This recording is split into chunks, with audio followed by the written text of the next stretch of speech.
인간은 이 마음의 본성에 높아지려고 하는 욕구가 늘 있는 것 같아요. 뭐 저 자신도 보게 되면 늘 높은 자리, 좋은 자리, 또 영광스러운 자리, 또 남에게 권력과 권위를 부리는 자리, 이런 거를 흠모하고 사모하는 자리를 차지하려고 하고, 누군가에게 칭찬받고 영광받고 또 찬양이라는 표현까지 하면 그러겠지만, 뭐 하여간 그런 자리까지 이루고 싶은 게 인간의 욕심인데, 또 예수님은 계속적인 이렇게 반대적인 이야기를 하고 계세요. 근데 오늘 이 본문의 이 말씀에서 보면 왜 그런지 이거를 이렇게 대조되도록 이렇게 말씀을 해주고 계십니다. 이 32절에서 34절 보게 되면 예수님께서 예루살렘을 올라가시는데 내가 이제 죽을 거야, 이런 이야기를 하고 계세요. 34절 보게 되면 그들은 능욕하며 침뱉으며 채찍질하고 죽일 것이냐, 그는 3일 만에 살아나리라. 나 죽일 거야 라고 이야기를 하는데, 반대로 이 나오자마자 세베대의 아들과 야고보는 야고보와 요한이, 세베대의 아들 야고보와 요한이 주께 나와 여짜오되 선생님이여 무엇이든지 우리를 구하는 바를 우리에게 하여 주시길 원하옵나이다, 이렇게 이야기하고 여짜오되 37절 말씀에 주의 영광 중에 우리를 하나는 주의 우편에 하나는 좌편에 앉게 하여 주옵소서. 높여달라는 거예요. 높여달라는 거예요. 귀한 자리에 앉혀달라, 이렇게 이야기를 하고 있습니다. 근데 이 장면이 여기에서만 나오는 게 아니라 9장에서도 나왔었죠.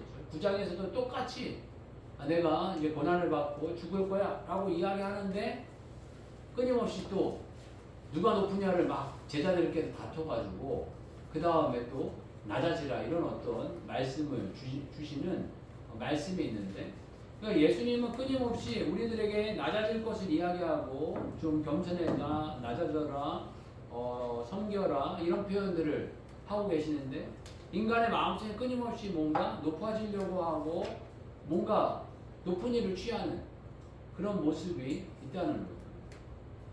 예수님께서 이 땅에 오시는 그 낮아짐의 모습이 뭘까라고 생각을 해봤는데, 예수님은 어떤 부분에서 이 땅에 오신 것 자체가 낮아짐입니다. 아멘. 제가 가끔씩 그 노예에서랑 이렇게 보게 되면 1년에 한 번씩 목사님들 교육 차원에서 외국에 이렇게 나가게 되는 경향이 있어요. 외국에 나가게 되는 경향이 있는데, 제가 뭐 꼭 다 이렇게 가지 못하지만 이렇게 뭐 가게 되는 일들을 이렇게 가보게 되면은 거기에 한 번쯤은 그런 경험들을 해보려고 해요. 선교지라든가 이런 데 가서 꼭 이렇게 좀 가난한 분들, 이런 분들을 이렇게 만나보게 되면, 특히 필리핀 같은데 이제 한국 분들이 선교를 많이 하시거든요. 왜 그러냐 하면 그 50년대, 60년대 너무 우리가 가난했기 때문에 그 가난함이 그대로 있거든요. 어떤 분들은 우리 가난했던 분보다 더 가난한 그런 상태로 있다 보니까 이 안쓰러운 마음에 목사님들, 선교사님들이 가가지고 어떻게 해서든지 좀 도와보려고 많이 가시는 경우가 있어요. 그런데 전에는 저희도 부유하게 안 살았는데 이제는 거기 같이 못 있겠는 마음이 있는 거예요. 뭐 화장실은 말할 것도 없고, 뭐 거기 뭐 배에 있으니까 그냥 뭐 바다니까 거기다 그냥 대소변 다 보는 거예요. 그리고 거기다가 이제 그물로 걸어 올려서 이제 밥해 먹고 다 하고, 그러니까 싸고 먹고를 같이 하는 거예요. 뭐 이거 그런 상황인 거고, 뭐 중국에 저희가 처음 갔을 때는 돼지하고 집안 사람하고 같이 살아요. 집에 들어갔더니 시커먼 게 그냥 문 앞에 이따만하게 누워 있는 거예요. 깜짝 놀랐는데 보니까는 돼지가 들어와서 같이 사는 거예요.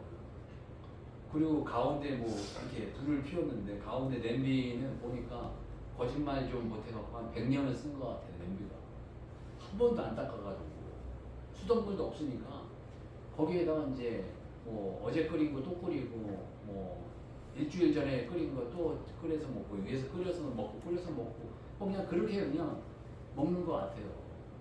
근데 그 내에서도 또 가난한 사람이 있고 부유한 사람이 있더라고요. 그런데 예수님이 이 땅에 오셨다는 거는 정말 우리가 하늘 보좌를 상상하면서 아 좋은 거야 이렇게 생각을 하잖아요. 아 좋은 거야, 좋은 거야, 너무 좋은 곳이지 이렇게 생각을 하는데 이 땅에 내려온 이 상태 아무리 좋아도 별 볼 일 없다라는 거예요. 전에 제가 그 충격 받았던 게 있는데 옛날 그 어르신들은 지금 생각해보면 참 겸손했어요. 그 정주영 회장님 집이 나온 경우가 있어요. 정주영 회장님 집이 나왔는데 저희 어린 시절에는 그 집이 대단히 좋은 집이었을 것 같아요. 보니까 집이 앞에 이제 마당도 넓고 소나무도 있고 막 그런데 한마디로 정의를 하면 별 볼 일이 없어요. 집이 별 볼 일이 없어요. 그 돈 많이 버신 분이 그 당시에는 대단히 그 귀한 거였겠지만 이분이 화려한 거 싫어하시니까 심플하게 집에 거실에 소파가 있고 방에는 아무것도 없고 그 옛날 어르신들 이렇게 방석 같은 거 있잖아요. 방석 하나 있고 심플하게 나무로 된 이렇게 책상 하나 있고 주변에 가구도 아무것도 없어요. 나무 이렇게 있고 심플 그 자체예요. 어르신들 옛날에 사치하고 이런 거 없으셨잖아요. 그러니까 아주 그냥 심플 그 자체. 그 동네 이게 어떤 면이 심하게 표현하면 웬만큼 사는 집보다 더 못 살아요. 거기에. 그만큼 그렇게 심플하게 그렇게 사시는 거예요. 그런데 그 별거 아닌데 우리가 천국 가면 얼마나 좋겠어요. 그런데 얼마나 좋은 그곳에서 이 땅에 내려오셨는데 아무리 좋은 곳이라 한들 예수님 입장에서 좋으셨댔나. 근데 그걸 좀 가르쳐주기 위해서 예수님이 이 땅에 말구유에 나셨잖아요. 인간이 살지 못하는 말구유를 우리가 예쁘게 이렇게 포장을 하지만 실질적으로 말구유는 더럽고 냄새나고 사람이 거하기 어려운 그런 곳에 예수님 오셨다. 우리들에게 말씀을 하고 계시고요. 예수님은 그 자체에 이 땅에 낮은 자로 오셨고 낮은 자의 길을 걸어가셨다는 것을 우리들 보여주고 계세요. 그 예수님 만난 사람들이 누구냐 그러면 대부분 80% 90%는 다 환자였어요. 다 병들고 환자인 사람들만 예수님께 우르르르르 다 몰려왔잖아요. 다 그런 사람들만 만나셨어요. 그리고 회당과 어떤 면에서 지금으로 얘기하면 교육과 병원을 병행하신 거잖아요. 교육하시고 병원을 차리시고 진짜 힘은 저 우리나라 국회에 있듯이 진짜 힘은 국회에 있지만 그런데 사람들과는 교제하지 않으시고 가난하고 별 볼 일 없는 사람들하고만 이 교제를 하셨습니다. 예수님의 사역이 두 가지 사역으로 이야기를 하더라고요. 첫 번째 사역은 되게 가이사랴 빌립보 사건으로 그 예수님의 어떤 그 모습에 대해서 두 가지를 정의를 하는데 그 두 가지의 정의가 뭐냐면 전능하심과 구세주 되심. 가이사랴 빌립보 사건에 베드로가 뭐라고 고백을 하죠? 주는 그리스도의 살아계신 하나님의 아들이십니다. 예. 그러니까 두 가지 고백을 하고 있어요. 주는 그리스도다라고 표현해서 예수님은 주인이시면서 우리의 구원자시다. 그 구원자이신 분이시고 살아계신 하나님의 아들이시다. 그러니까 전능자이시다라는 거죠. 그래서 이 땅에 전능자 되심을 보여주실 때에 모든 질병을 다 고쳐주셨어요. 중풍병자도 나병 환자도 또 심지어 장애까지도 이런 모든 병들을 다 고쳐주셨어요. 어떤 면에서 또 죽은 자를 살리기까지 해주셨어요. 그 자연을 거스리시면서 풍랑을 잠잠하게 하시고 무리를 걷는 사건도 보여주셨어요. 그리고 또 오병이어로 5,000명을 먹이시는 모습을 보여주셨습니다. 그러면서 자기가 직접 죽은 자 가운데서 다시 살아나는 모습을 통해서 내가 신이다. 내가 전능자다. 라는 모습을 보여주셨습니다. 그리고 예수님께서 구원자의 길은 영광스러운 이 길이 아니라 낮은 자의 길로 걸어간다는 것을 보여주시는 거예요. 끊임없이 낮은 자의 길로, 겸손의 길로, 낮은 자의 길로 내려간다는 것을 우리들에게 알려주시면서 보여주시고 계십니다. 그래서 예수님의 그 십자가, 죽음의 사건을 통해서 구원을 이루어가는 것을 보여주고 계십니다. 아멘. 그러니까 우리가 삶 속에서 고백해야 될 게 두 가지가 있습니다. 하나는 예수님은 전능하시다. 아멘. 라는 거고 두 번째는 예수님은 구원자시다는 거예요. 내 삶에 구원을 주시는 분이라는 거예요. 여러분들에게 승리를 주시는 분이다라는 거예요. 여러분들의 삶에 어떤 고통과 아픔과 괴로움이 있다면 그 문제 내게 갖고 와라. 내게 기도해봐라. 나를 의지해봐라. 라고 우리들에게 말씀하시는 줄 압니다. 여러분들의 삶 가운데 전능한 하나님이, 전능한 예수님이 만나지시고 또 구원의 예수님, 그냥 전능하기만 하신 분이 아니라 여러분들의 삶 가운데서도 전능한, 내 삶에서도 구원하시는 그분으로서 만나는 여러분들이 되시길 주의로 축복합니다. 그런데 그 구원자의 모습이 낮아지는 모습이라는 거예요. 섬겨져 가는 모습, 낮추어 가는 모습이라고 말씀하고 계시고요. 또 인간의 모습은 끊임없이 높아져 가려고 합니다. 오늘 본문에서도 보게 되면 이 제자들, 이 두 사람, 대표적인 제자였던 야고보와 요한이 이제 높아지기를 원하죠. 그래서 그랬는 건지 야고보는 이 본문 보면서도 이거 모르는 말을 함부로 하면 안 된다 이런 생각이 들어요. 야고보는 이게 예수님이 마시는 잔을 맞을 수 있다라고 해서 그랬는 건지 얼마 지나지 않아 예수님 돌아가시고 부활하신 이후에 첫 순교자가 돼요. 바로 순교자가 돼요. 이 야고보와 요한이 성질이 불같은 사람이었던 것 같아요. 이 두 분이 우레의 아들이라고 그러잖아요. 번개의 아들. 아마 이 요한도 이 마리아를 섬기는 사역을 안 했으면 이 사람도 아마 순교했을 것 같아요. 바로. 나중에는 뭐 나이 들어서 순교하신 분이긴 하지만 야고보 형제가 그렇게 불같아갖고 바로 순교를 했는데 이 요한도 아마 사역을 했으면 바로 순교당하지 않았을까라는 생각이 들어요. 그렇지만 예수님께서 마리아를 돌보라 하셔서 마리아 돌아가시는 데까지 뭐 비사에 의하면 다 돌보고 난 다음에 사역을 했다라고 표현을 하고 있는데 하여간 이렇게 높아지려고 하는 그런 마음들이 계속 있는데 오늘 요번에 이런 어떤 그 사건을 이렇게 보게 되면서 뭐 제가 정치에 이렇게 큰 관심 있는 사람이 아니고 그러기 때문에 잘 보지 않았지만 어제 잠깐 하도 뭐 그러니까 국회에서 김건희 여사 그 특별 그 법안 특별법 그 하는 것과 탄핵에 대한 부분을 이렇게 쳐다보고 있으면서 진행하는 그 과정을 보니까 저 혼자 느끼는 건지 모르겠는데 제 개인 감정인지 모르겠는데 이분들의 행동하고 이렇게 말하고 표현하고 이런 모든 것이 우리 당은 옳다, 우리 당은 좋다, 우리를 좀 봐주세요, 날 좀 봐주세요, 우린 잘하고 있어요, 저 사람들이 나쁜 거예요, 이런 마음밖에는 안 들더라고요. 이게 어떤 면에서 이러한 상황이 국민과 이 나라 전체에 주는 이게 얼마나 큰 데미지가 크고 아픔이고 참 이게 얼마나 우리가 명예가 실추되어져 가고 나라가 불안한지 이런 거에 대한 어떤 배려의 마음들은 일도 없는 그런 느낌이더라고요. 그러니까 누가 잘했고 누가 잘못했다 이런 거를 저는 잘 모르고 그건 논하고 싶지도 않은데 아까 이제 말씀 이렇게 나눴듯이 저희들의 마음이 끊임없이 높아지려고 하는 마음만 있으니까 다른 사람 흠집내서 저 사람보다 우리가 나아 이런 생각만 갖고 있는 게 아닌가 하는 생각을 갖게 되어져 가고 좀 잘하든 못하든 조금 기다려주면 안 되나 좀 이런 어떤 마음들이 좀 많이 들더라고요. 그리고 조금 더 합리적일 수는 없나 이런 생각들을 가지면서 기도하게 되는데 아까도 말씀 나눴지만 이게 역사가 증명하듯이 이런 일들이 요 근래에 일어난 게 아니라 역사 가운데 우리나라가 이런 일들이 많았어요. 사실 보게 되면 우리도 그 반도 민족이기 때문에 섬민족하고 비슷해요.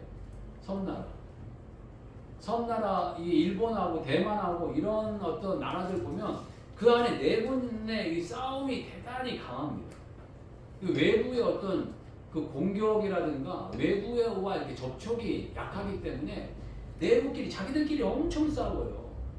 엄청 싸우면서 엄청 세분화되면서 이 말이 복잡해져요. 존댓말 이런 말 있는 거 이 말이 더 복잡해지는 거예요. 디테일해지고 막 복잡해지는 거예요. 이게 장점이긴 한데 이게 별로 안 좋은 거라는 거예요. 근데 점점 이 언어라든가 이 마음이 점점 넓어져 가면 단순해지고 쉬워지는 거예요. 예를 들면 이 일본의 이 존대어는 우리나라보다 더 세분화되어 있대요. 뭐 존칭, 극존칭 막 이런 식으로 해가지고 더 세분화되어 있는 모습이라는 거예요. 그러니까 외부와 접촉을 잘 못해가지고 그런 일들이 일어난다는 거예요. 이 장단점이 다 있지만 그러면서 디테일한 거는 당연히 있겠지만 이게 접촉을 안 해서 이렇게 내부로 이렇게 골마 썩는 이런 부분들이 있다라는 거예요. 저희들이 끊임없이 이렇게 높아지려고 하다가 역사가 우리들에게 교훈을 하듯이 일제에게 우리가 잡혀먹혔고 중국에게 잡혀먹어서 정말 그 수치를 당했던 게 불과 얼마 전의 일이다라는 것들을 기억하면서 외국 뉴스들 보게 되면 한국 망했다라는 소리들 많이 할 거예요. 왜 그러냐면 우리가 다 적이니까 그래요. 적이 조금만 흔들리면 니네들 이제 죽었다 망했다 이런 소리 할 거라고. 저 사람들 이제 망했다. 이제 우리가 망해야 자기들이 일어나니까 당연히 그런 이야기들을 하고 지금 우리는 아까도 말씀 나눴지만 우리 자국 내에서 뭔가를 할 수 있는 그런 민족이 아닙니다. 우리는 끊임없이 수출해야 되고 이 외부와 이거 손잡지 않으면 살 수 없는 그런 민족이기 때문에 우리는 끊임없이 세계 모든 나라가 다 경쟁자예요. 우리나라가 정말 깨어나서 바른 경쟁으로 나아가는 그런 일꾼 되어져 갔으면 좋겠고요.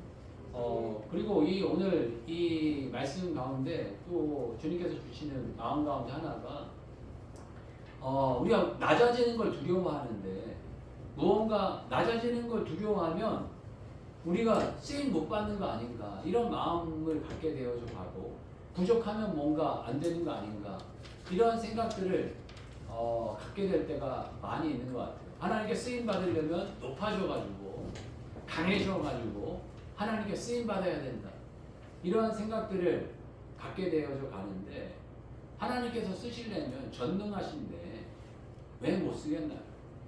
그냥 쓰시는 거예요. 그냥 아멘. 있는 모습 그대로 아멘. 그냥 쓰시는 거예요.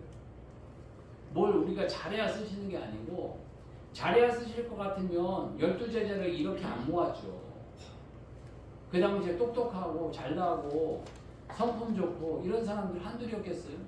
그렇지만 이 분쟁하는 그 야고보와 요한 뭐 좀 진보적이고 막 이렇게 무대뽀적인 베드로 뭔가 이게 불안불안해 보이는 빌립 막 이런 어떤 사람들을 모아가지고 주님께서 12제자를 만들어 가셨을 때 주님께서는 주님의 그 전능하심으로 우리 있는 모습 그대로 얼마든지 사용하신다는 거예요. 제가 인생을 이렇게 뭐 길지 않은 인생이지만 이렇게 지내면서 부흥을 제가 2번 경험했던 적이 있어요. 첫 번째 부흥은 중학교 2학년 때 이제 부흥을 경험했는데 뭣도 모르고 그냥 부흥을 경험했어요. 그냥 목사님 그때 당시에 전사님 회장해라 그러니까 회장하고 너 어떤 자매 데다가 너 부회장 해라 그러니까 그때 당시에 그 자매가 있는지도 몰랐어요. 저도 이게 있는지도 몰랐는데 둘이 이제 그때 만나가지고 회장도 하고 부회장 했는데 하나님 막 부흥을 일으키시더라고요. 부흥을 막 일으키셔서 교회가 막 부흥이 되는 거예요. 왜 되는지도 몰라요. 그냥 막 되는 거예요. 그런데 중학교 2학년이니까 뭣도 모르고 까불면서 교만해졌어요. 근데 하나님께 아주 크게 맞았어요. 그래가지고 이게 교만하면 절대 안 되는구나. 그때 어렸을 때 그 교훈을 크게 얻었죠. 그리고 2번째 경험은 부목사 때 하게 됐어요. 부목사 때 뭐 이렇게 하는데 교회가 막 부흥이 되는 거예요. 그 당시에 교회를 뭐 개척하고 뭐 여러 가지 이유가 있었지만 교회를 같이 건축하고 이래서 이유가 있었지만 교회가 건축하는데 뭐 한 300명, 200~300명 교회였는데 반토막이 났어요. 한 150명 막 물이 져갖고 다 나가고 막 이러셔가지고 이거 이러다 교회가 문 닫겠다 막 이런 어떤 위기까지 가게 됐어요. 왜냐면 교회 건축한다고 빚은 많이 냈는데 교인들 다 나가버리니 교회가 이거 문 닫겠다 이렇게 생각을 했는데 항상 하나님은 제 생각과 다르게 역사하시더라고요. 그 교회를 막 부흥시키시는 거예요. 그래갖고 200~300명 모이던 교회였는데 1000명 단위 교회가 모이는 교회가 갑자기 돼버렸어요. 그러니까 와 이거 뭐 하나님 이렇게도 막 쓰시는구나 막 이런 거를 경험하게 됐죠. 뭐 그 이유로 되면 여러 가지 있었겠지만 근본에 99% 하나님 은혜였고 그 다음에 제가 이제 첫 번째 교만하다가 두들겨 맞았기 때문에 제가 절대 교만하면 안 돼요. 뭐 제 지분이 거기 안에 있는 건 아니지만 제 지분이 뭐 이렇게 있었다고 사람들이 많이 평가를 해주는 부분이 없지 않아 있었기 때문에 교만하면 절대 안 돼. 막 이런 마음으로 저 자신을 아주 쓴 경험을 통해서 그런 마음을 겪게 됐죠. 그러고 난 다음에 제가 아쉬웠던 게 뭐냐 하면은 하나님께서 그 전도를 하니까 이 얘기는 잘 들으세요. 물질에 궁핍한 분들은 전도하면 물질이 풀립니다. 그건 제 그냥 신앙 고백입니다. 그러니까 제가 막 그 당시에 부목사인데도 물질이 막 풀렸어요. 전도하려면 물질을 막 써야 되니까 물질을 그냥 막 쓰다 보니까 물질이 막 저한테 모여요. 그리고 물질이 이렇게 막 더 쓸 수 있는 분위기와 환경이 만들어져 가고. 그러니까 이게 어른들 말씀 다 맞아요. 이게 돈을 쓰면 쓸수록 더 풍성해진다. 막 이런 얘기 하시는데 정말 이렇게 돈을 자꾸 쓰니까 돈이 나한테 막 모이더라고요. 몰려오더라고요. 그런데 제가 몰려오니까 돈을 움켜쥐었어요. 얼마 안 되는 돈을 제가 움켜쥐고 싶어가지고 움켜쥐었더니 하나님께서 돈을 막아버리시더라고요. 그래서 두 번째 제가 얻었던 부흥 때 교훈은 돈은 막으면 안 되는구나. 흐름을 막으면 안 되는구나. 흐름은 계속 흘러가게 해야지 돈을 흘러가게 해야 되는구나 라는 교훈을 하나 얻게 됐어요. 네, 인생엔 3번의 부흥이 있다라고 이야기하잖아요. 주님 언젠가 부흥을 한 번 더 주실 거라고 생각을 해요. 그리고 이제 첫 번째 교훈과 두 번째 교훈을 교훈 삼아서 겸손할 것과 두 번째는 물질에 대해 관리를 잘할 것과 세 번째 이제 한 가지 넘어야 될 산이 또 있다고 생각해요. 그거는 이제 제가 나름대로 기도하면서 그날이 임하면 같이 여러분들하고 같이 고민하려고 해요. 그 부분이 있다고 생각합니다. 그런데 이 과정 가운데 제가 뭔가 준비했기 때문에 쓰임 받은 건 1도 없어요. 정말 1도 없어요. 단 1도. 일이 뭐예요? 0.01도 없어요. 하나님 그냥 쓰시는 거예요. 그냥. 저는 이거 쓰임 받을 줄 알고 이거 열심히 준비했는데 하나도 안 쓰세요. 저는 요거 준비하면 하나님께 쓰임 받을 줄 알고 요거 막 준비했는데 절대 안 쓰세요. 드러나지도 않게 하세요. 제가 준비했던 건 하나도 안 쓰시고 하나님은 하나님에게 나타나기 위해서 그냥 쓰셔요. 그냥. 그래 그냥 막 그냥 있는 모습 그대로. 뭔가 준비해서 쓰임 받겠다 이런 마음 갖지 마세요. 여러분은 하나님 준비시켜서 여러분 안 쓰십니다. 그냥 쓰십니다. 전능한 하나님이기 때문에 그냥 쓰시려고 마음 드시면 그냥 쓰시는 거예요. 낙이 묶여있는데 풀어줘. 그리고 그냥 쓰시는 거예요. 주님의 도구로. 제가 얻은 교훈은 그거였습니다. 그냥 쓰임 받는 거고요. 그 다음에 낮아짐이 행복이고 낮아짐이 높아짐입니다. 낮아짐이 행복이라는 거, 이 이야기는 뭐로 이렇게 말씀 나눴으면 좋을까 이런 마음을 갖다가 이게 뭔가 이게 마음이 낮아진 분들하고 있으면 마음이 따뜻하고 행복해요. 사람이 이렇게 낮은 자리로 가면 갈수록 행복하고 따뜻한 그런 마음들이 있어요. 제가 개척하면서 참 위로를 많이 받았던 것 가운데 하나가 요양원 예배였어요. 일주일에 한 번씩 그때 요양원 예배 갔거든요. 거기 가면 그 요양원 어르신들이 제가 슈퍼스타인 줄 알아요. 그냥 약간 젊어 보이는 그 목사가 와갖고 찬양하면서 예배를 하니까 막 자기 그 사위나 그 아들 온 줄 알고 그냥 막 어떻게 하면 막 이렇게 난리를 이렇게 막 애정 표현을 눈에서 하트가 막 나와요. 그리고 어떻게 해서든지 이렇게 손 한번 잡아보려고 막 이렇게 해요. 그러면 제가 이제 약간 이제 좀 튕기죠. 이렇게 튕기고 있다가 이렇게 손 한번 잡아드리고 이렇게 하는데 요양원 가면 제가 너무너무 행복했어요. 그래서 한 2, 3년 그렇게 요양원에서 그분들하고 예배드리고 참 많이 위로받았고요.